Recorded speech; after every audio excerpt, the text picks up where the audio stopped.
يعني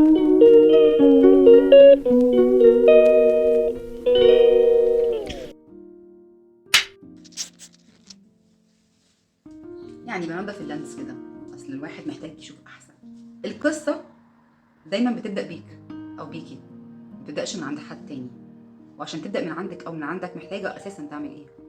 محتاجه تعمل ستوب، تفرمل افكارك، تفرمل احساسك، تفرمل نواياك، تفرمل كل تفكير في اي حاجه فاتت، تفرمل اي تفكير في اي حاجه جايه.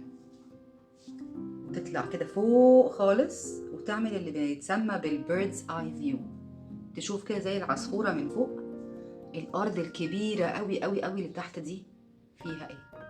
النهاردة هتفرمل كل حاجة، هتفرمل أوجاعك، هتفرمل الحاجات اللي انت بتحبها، هتفرمل الحاجات اللي لسه موجودة في ذاكرتك وفاكر ان انت محتاج ترجع لها، هتفرمل كل الحاجات اللي حاصلة. هتحس بسايلنس، صمت رهيب.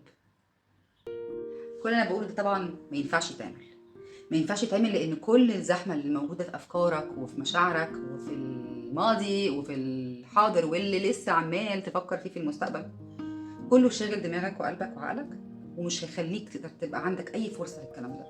وعشان كده عشان تقدر تعمل الكلام ده محتاج تاخد اول خطوه، النيه ان انت تبدا تهتم بنفسك. يمكن الاجيال اللي فاتت كانت متركزه قوي افكارها على الغير.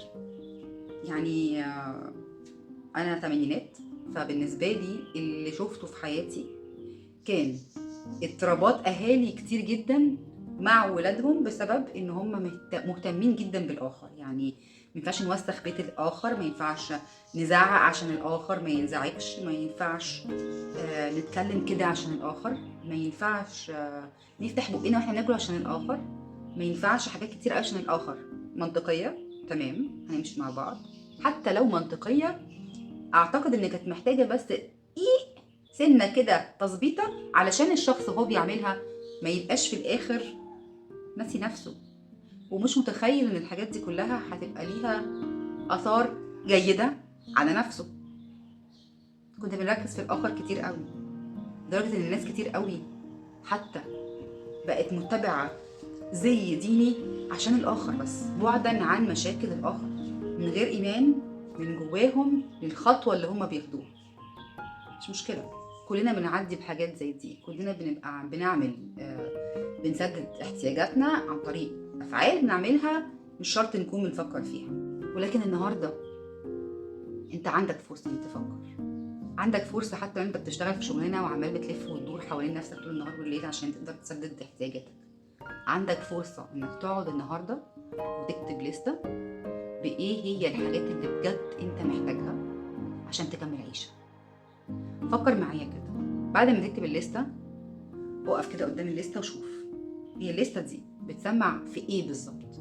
يعني بتسمع في احتياجات انت كنت محتاجها زمان والنهارده جات لك بقى الفرصة وهوبا انا نفسي اسدد الحاجات دي دلوقتي عشان انا كنت محروم منها زمان؟ ولا الحاجات دي حاجات انا اجبرت عليها علشان اتحطيت في حاله معينه او سيتويشن معين جديد، زي مثلا اتجوزت فبقى عندي احتياجات مختلفه ومحتاجه البيها وعرفت عنها وقدرت افهم ان لما هعمل 1 2 3 يبقى انا كده تمام سددت احتياجاتي الحاليه بتاعه الحال اللي انا فيه. ولا هي احتياجات خوفا من المستقبل، لحسن لما يجي عليا الموقف الفلاني ابقى متامنه، ابقى عارفه ان كل حاجه في جيوبي، ابقى عارفه ان الشخص اللي لما هيجي يطلب مني الحاجه هتبقى موجوده عندي.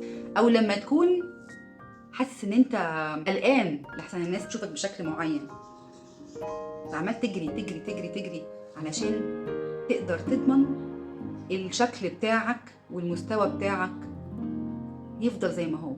عندك خوف شديد من بكره، بص كده في الليسته بتاعتك شوف الحاجات اللي انت شايف ان هي احتياجات النهارده، احتياجات بتسدد بيها الماضي ولا بتحقق بيها الحاضر ولا بتأمن بيها المستقبل.